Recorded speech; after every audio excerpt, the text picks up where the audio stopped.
The quiet in room 19 is never complete. It's the kind of silence that hums just beneath the surface, the air thick with things unseen but deeply felt. There's a faint rustle sometimes, like the curtains moving on their own, or a breath barely caught at the edge of hearing. The kind of silence that folds around you like a shroud, heavy and suffocating, whispering memories that cling to the walls and linger long after the last light has gone out. Room 19 is a small private room in the hospice where many have come for their final rest. It's a place meant for peace, but peace here feels fragile, almost fragile enough to shatter with the slightest sound. The hospital corridors outside carry a different noise, the steady hum of machines, the quiet footsteps of nurses, but inside there's only this unsettled stillness. And I've learned that silence can hold secrets worse than any scream. My name is Julian Marks. I'm 42 years old, and I've worked as a hospice physician for nearly 15 years. I'm used to death, or so I tell myself, but working here has a way of gnawing at your soul. Tonight, as I sit just outside room 19, fatigue pulls at the edges of my mind, but it's not the exhaustion from the long hours that weighs on me. It's the silence, that endless, haunting silence that makes the hairs on the back of your neck stand on end and makes you second-guess every sound you think you hear. I remember when I first started here, I thought I understood what it meant to face death. You learn the signs, the physical changes, the fading breaths, but what I didn't realize was how the dead linger, not in the way you see in stories or movies, but in a quieter, heavier way. They linger in the air like a cold draft, like a shadow moving just out of sight. They whisper. That night, I was called in to check on Mrs. Holloway. She was an elderly woman, fragile and frail, who had been here for nearly 2 weeks. Everyone knew her time was close, and the nurses spoke softly about her, as if speaking louder might scare away the inevitable. The room was dark, except for a dim lamp near her bed, casting long shadows that danced faintly on the peeling wallpaper. I stood just outside the curtain that separated her bed from the rest of the room. The curtain shifted slightly. I blinked and looked again. No breeze stirred, no window was open. I felt a chill creep up my spine, but I told myself it was just my imagination playing tricks after a long shift.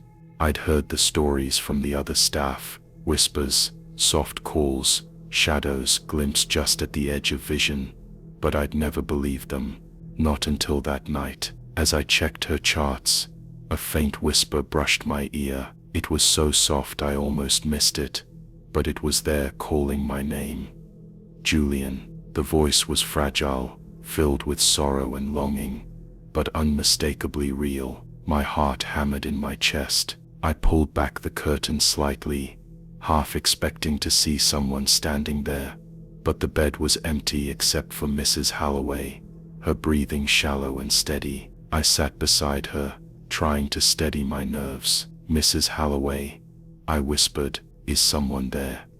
No response, only the soft rhythm of her breath and the faint rustling of the curtain. Then I saw it, just beyond the curtain's edge, a shadow, fleeting and indistinct, like a shape made of smoke. It didn't have a form, but it felt heavy with sorrow. It was as if someone was reaching out, desperate to be heard, desperate to say goodbye. I wanted to speak, to ask who it was, but the words caught in my throat. I knew better than to disturb that silence. Here in room 19, the boundaries between life and death blurred, and sometimes the dead were not quite gone. I stayed there for hours, the quiet weight of the presence pressing down on me. The rustling whispers came and went like fragile breath. Sometimes, I could almost see a figure sitting on the edge of the bed, watching, waiting. I didn't sleep that night. I was too afraid that if I closed my eyes,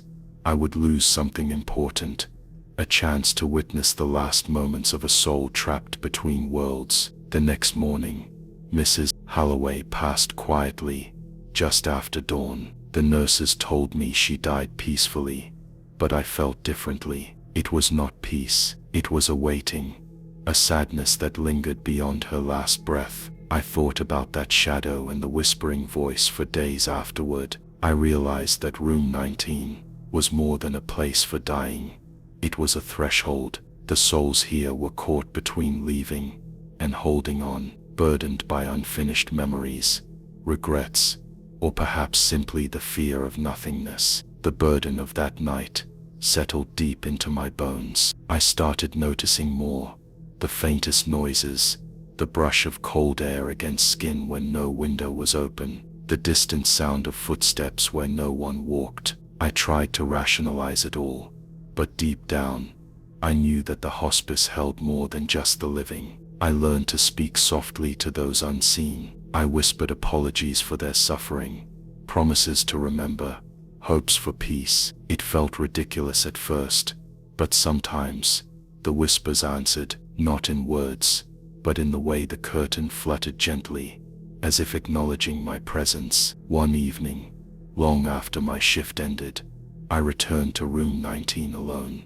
The air was thick and heavy again. I sat on the floor beside the bed and closed my eyes. I could hear it, the soft, distant murmur of voices, the faint sobbing of those who never truly left. It was not a place for fear, but for mourning, a place where goodbyes stretched beyond the limits of life. I realized then that death was never truly an end here. It was a beginning of something else, a quiet waiting in the stillness, a whispered plea beyond the curtain. And sometimes, late at night, when the hospice is at its quietest, I still hear those whispers. They call me back to room 19, where the last breaths echo forever in the silence.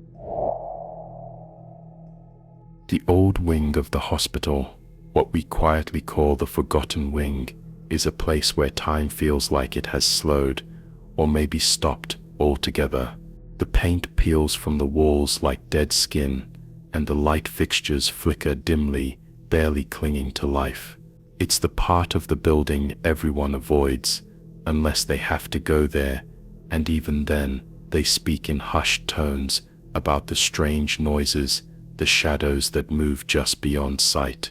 It is a place where memories cling, heavy as dust, where the lost souls of patients linger in a silence so thick it presses on your chest and makes breathing feel like a slow, reluctant task. The air smells faintly of mildew, old antiseptic, and something else, something cold and sour that I can't quite name. The corridors here are long, dark, and strangely distorted, as if they stretch further than they should, folding into themselves like a maze. The hospital has shut this wing down for years, but on occasion, staff like me are sent here to retrieve forgotten files, check on equipment, or investigate noises no one else will admit to hearing. It was one such night I was sent alone to the forgotten wing. My name is Elise Harper.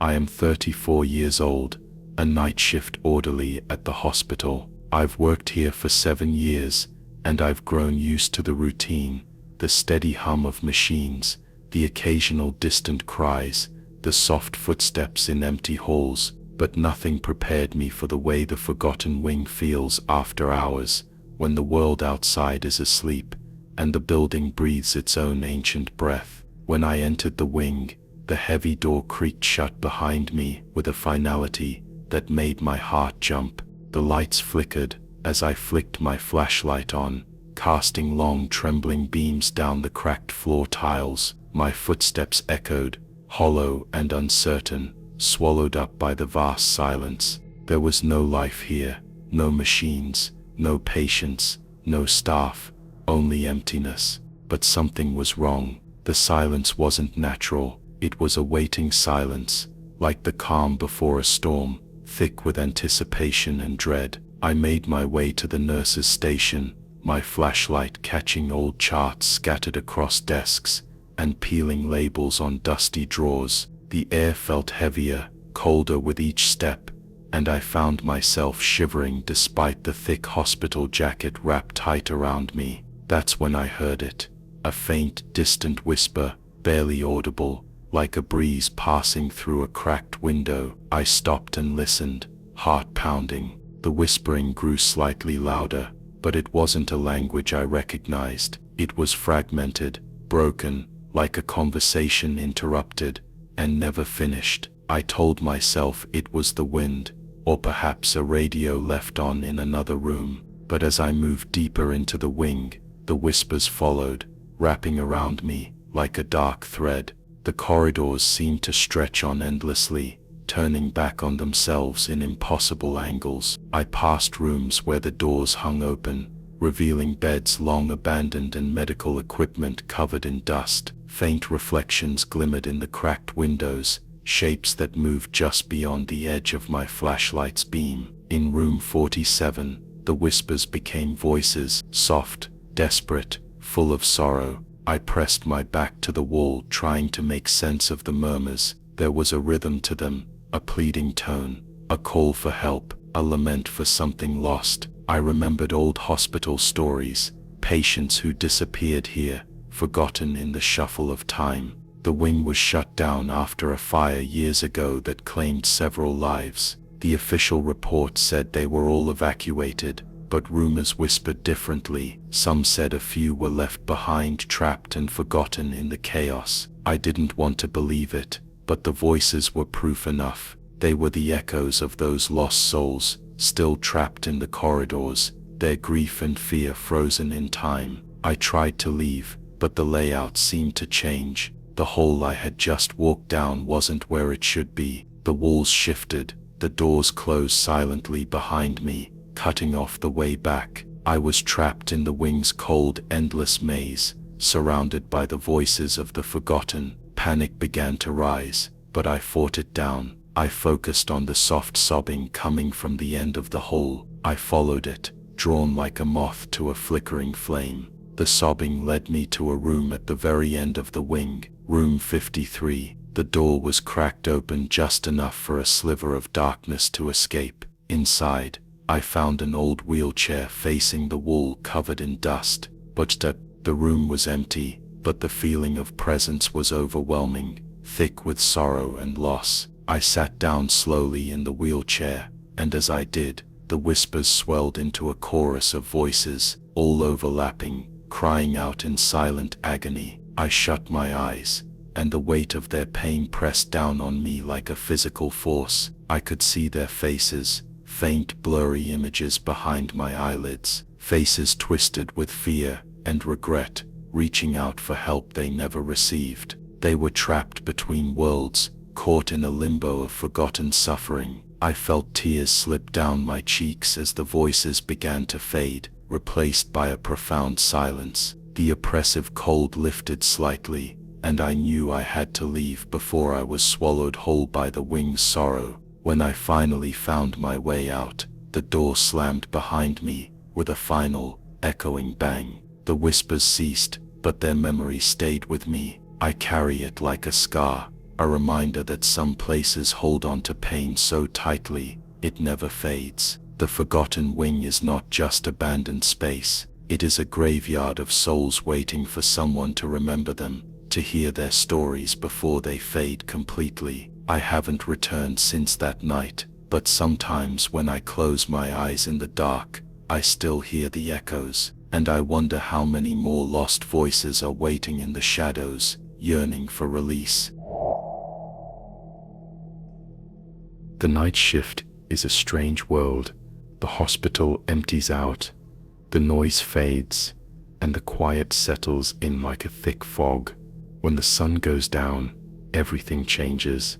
The corridors grow colder, the shadows lengthen, and the faces you see in daylight dissolve into something else, something you're not quite sure belongs in this world. I was a night cleaner, not a nurse or a doctor, just someone who scrubbed floors and wiped down surfaces while the rest of the hospital slept. I was invisible to most, a ghost wandering through the sterile halls, and yet, during those long hours, I felt the hospital's hidden heartbeat, the pulse of its secrets, and the weight of its stories. My name is Daniel. I'm 39 years old, and I worked the night shift for nearly 5 years. At first, the silence was a relief. I could work without interruption, the world outside fading away with every mop stroke and every sweep of the broom. But after a while, I began to notice things, the subtle, unsettling signs that I wasn't truly alone. It started with the faces.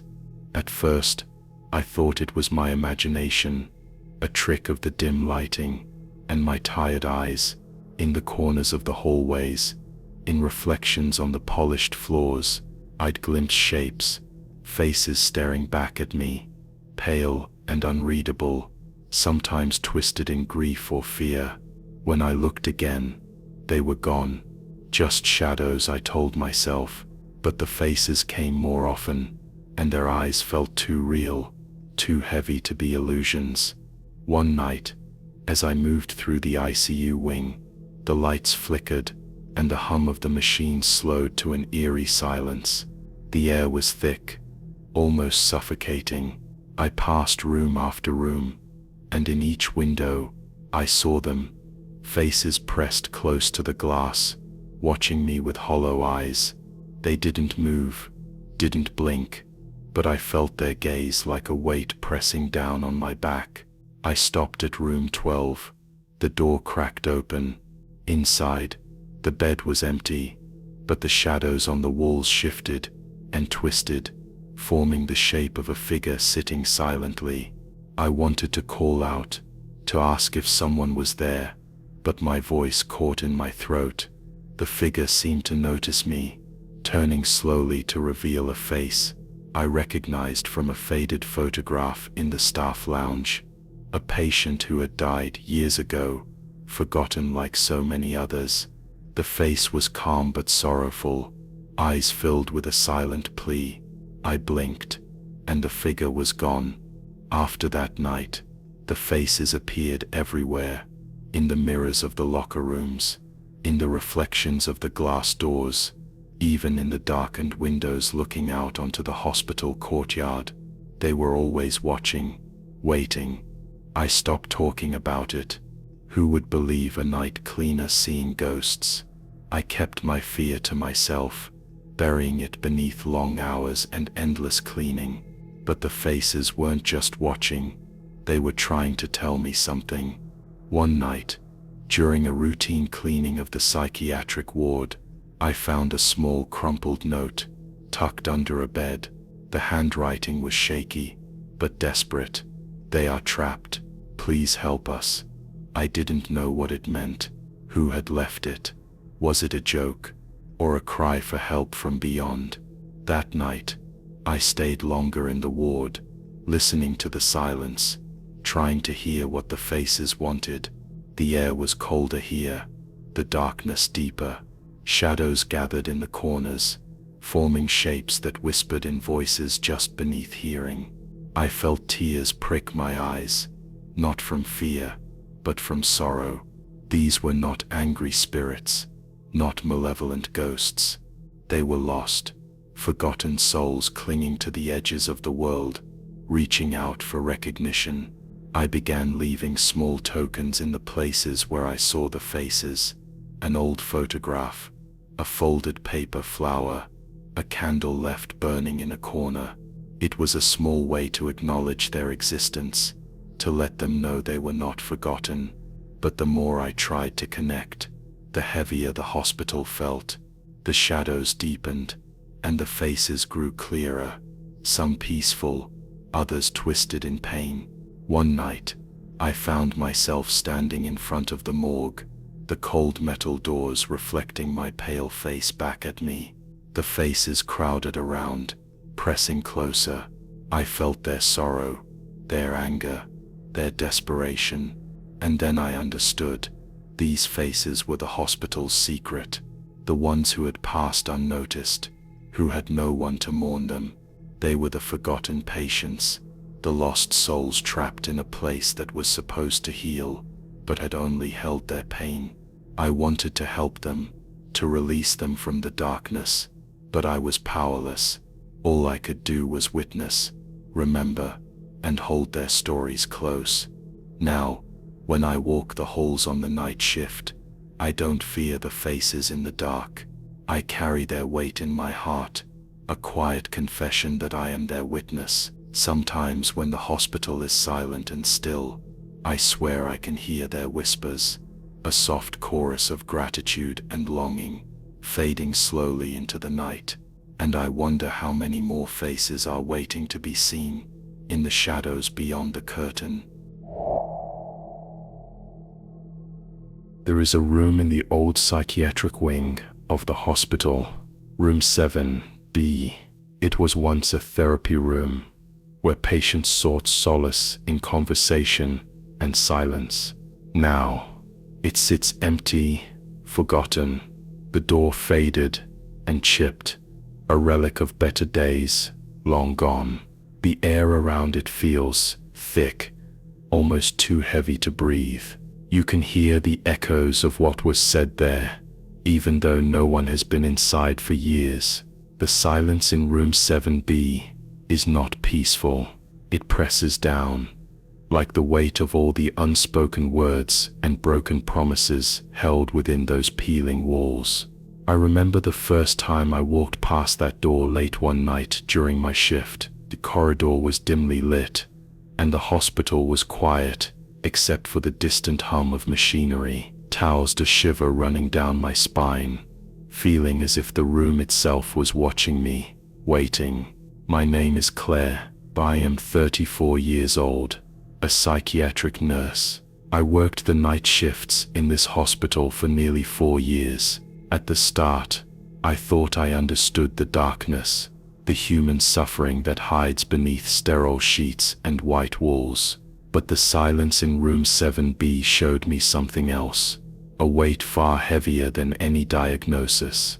I was new to the night shift when the strange things began. I'd walk the halls, checking locked rooms, and sometimes, when I passed 7B, I'd hear faint sounds, a low murmur, the rustle of papers, a chair scraping softly against the floor. But the room was locked, the window opaque, and no one was supposed to be inside. I told myself it was the wind, or perhaps the creaks of an old building settling, but deep down, I knew it was something more. One night, curiosity got the better of me. I carried the keys, hesitant, my fingers trembling as I fit the old brass key into the lock. The door creaked open, and a stale, cold breath of air spilled out. The room was exactly as it had been left, a circle of chairs, a small table with a dusty box of tissues, and faded posters on the walls urging, "Speak your truth." The air felt thick with memories. I stepped inside, the floor creaking beneath my shoes. I sat in one of the chairs, staring at the peeling wallpaper, imagining the voices that must have filled this room. Whispered confessions, anguished sobs, moments of fragile hope. As I sat, I felt a chill settle over me. The silence shifted, like a pause before a long sigh. Then I heard it, the softest whisper, barely audible, as if spoken from just beyond the walls. "Help me." My breath caught in my throat. I spun around, heart pounding. But the room was empty. The whisper had come from the corner where the therapist chair once stood. I left the door ajar and returned to my duties. But the memory stayed with me. Over the following nights, the whispers grew louder, clearer. Names, fragments of sentences, cries for help tangled with laughter and shouts. I began to dread passing that door. One night, as I cleaned near room 7B, I saw movement from the corner of my eye, a shadow flickering behind the frosted window. I called out, but no answer came. Then the lights flickered and went out, plunging the corridor into darkness. My heart raced. I fumbled for my phone, the screen casting a pale glow. I shone it at the door, and there, pressed against the glass from inside, was a pale handprint. I stumbled back, breathless. The lights blinked back on, and the handprint vanished. I never told anyone. Who would believe a nurse talking about ghosts?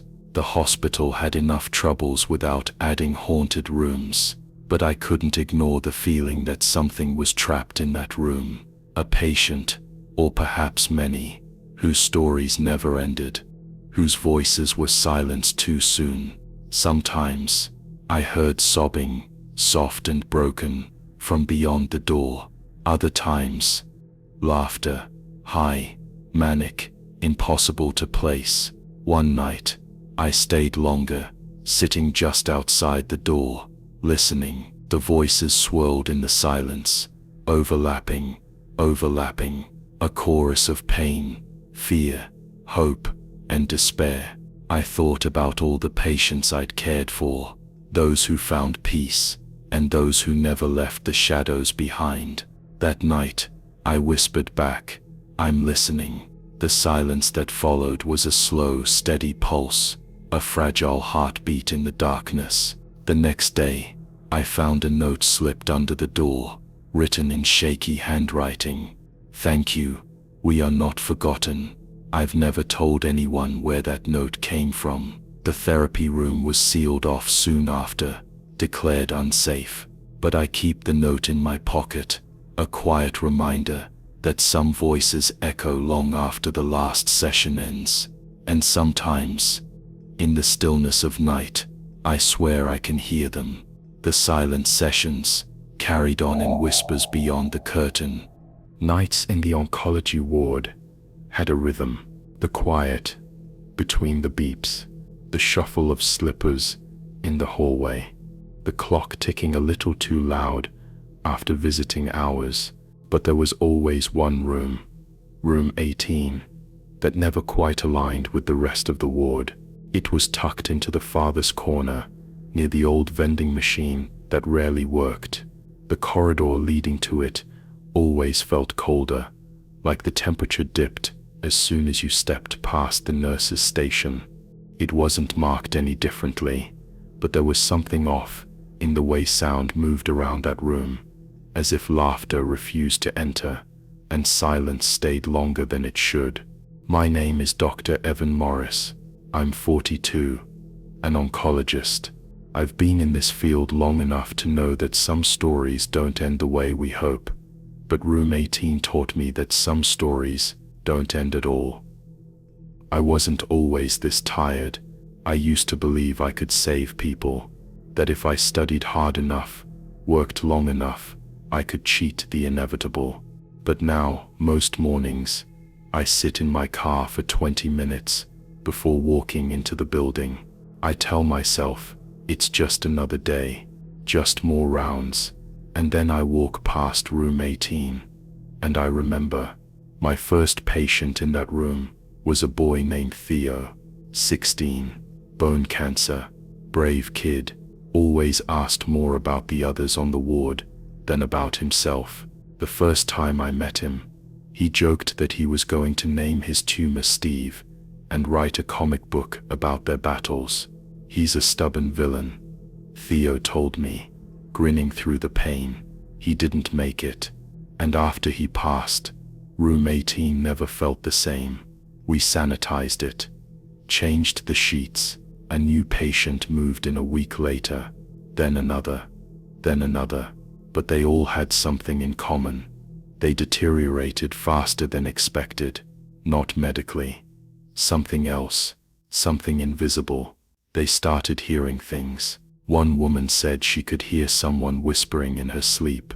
A man claimed he saw a figure standing at the foot of his bed every night, just watching. Another refused to sleep entirely, sobbing about children crying behind the walls.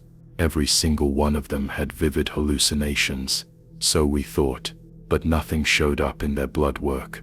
No infections, no medication side effects, just a growing quiet terror. I started requesting that patients not be placed there anymore. I told the administration the wiring was faulty, that the air quality was off, but beds were always full, and the room was used. Then came the night I stayed behind. It was a long week. I'd lost 2 patients. My office was suffocating. I needed air, so I walked the halls. It was almost 2 a.m. The hospital was asleep in that eerie way that only hospitals can be. I stopped outside room 18, out of habit, and the door was cracked open. It was supposed to be empty. I approached slowly, unsure why my pulse had suddenly spiked. Inside, it was dark. The light above the bed flickered weakly, and someone was sitting in the chair by the window, a small shape, a boy. I stepped inside. Theo. The name came out of me like breath I'd been holding for years. The figure didn't move. I turned on the overhead light. No one was there. The chair was empty, but the cushion was indented, still warm, and on the tray table beside it was a comic book. I picked it up with trembling hands. Hand-drawn. The cover read, "The Final Round. Theo versus Steve." It was unfinished. I didn't know what to do. I sat down in the chair, heart racing, comic book in my lap. I didn't cry. I couldn't. It was as if the room wouldn't allow grief. Only weight, only silence. Then I heard it, a whisper, directly behind me. "Finish the story." I spun around. Empty. But the light had stopped flickering, and somehow, I felt watched, not threatened, just expected. After that night, I couldn't ignore it anymore. Room 18 wasn't haunted in the way movies show. There were no slamming doors or flying objects, but it held something. A loop of unfinished endings, a weight of goodbyes that never found their voice. I requested again to have the room closed off. This time I didn't give a reason. I just said it was necessary. They agreed.